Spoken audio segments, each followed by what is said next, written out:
Listen to part of a discussion in a United States government class. Okay, last time we were talking about government support for the arts. Who can sum up some of the main points? Frank?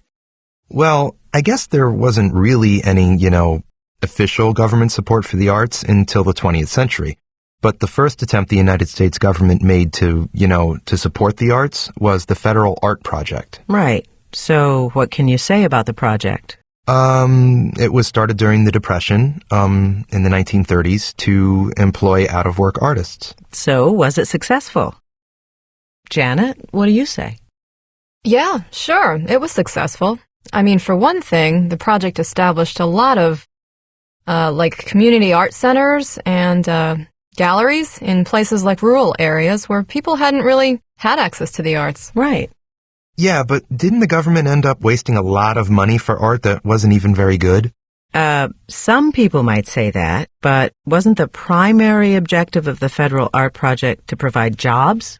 That's true. I mean, it did provide jobs for thousands of unemployed artists. Right, but then when the United States became involved in the Second World War, unemployment was down, and it seemed that these programs weren't really necessary any longer. So, moving on. We don't actually see any real government involvement in the arts again until the early 1960s, when President Kennedy and other politicians started to push for major funding to support and promote the arts. It was felt by a number of politicians that the government had a responsibility to support the arts as sort of, what can we say, the soul or spirit of the country. The idea was that there'd be a federal subsidy, financial assistance to artists and artistic or cultural institutions. And for just those reasons, in 1965, the National Endowment for the Arts was created. So it was through the NEA, the National Endowment for the Arts, that the arts would develop, would be promoted throughout the nation. And then individual states throughout the country started to establish their own state arts councils to help support the arts. There was kind of a cultural explosion. And by the mid-1970s, by 1974, I think, all 50 states had their own arts agencies, their own state arts councils that worked with the federal government, with corporations, artists, performers, you name it. Did you just say corporations? How are they involved? Well, you see, corporations aren't always altruistic. They might not support the arts unless the government made it attractive for them to do so by offering corporations tax incentives to support the arts. That is, by letting corporations pay less in taxes if they were patrons of the arts. The Kennedy Center in Washington, D.C., maybe you've been there, or Lincoln Center in New York.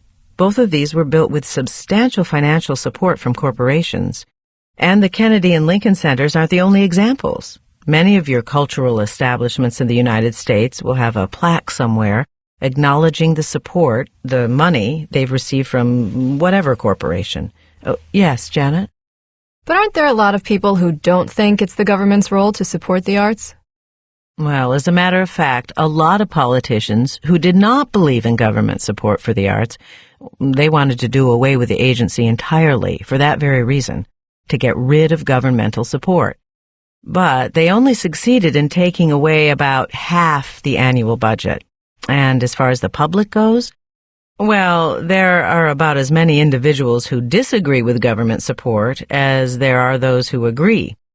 In fact, with artists in particular, you have lots of artists who support and who have benefited from this agency, although it seems that just as many artists oppose a government agency being involved in the arts for many different reasons. Reasons like they don't want the government to control what they create. In other words, the arguments both for and against government funding of the arts are as many and as varied as the individual styles of the artists who hold them.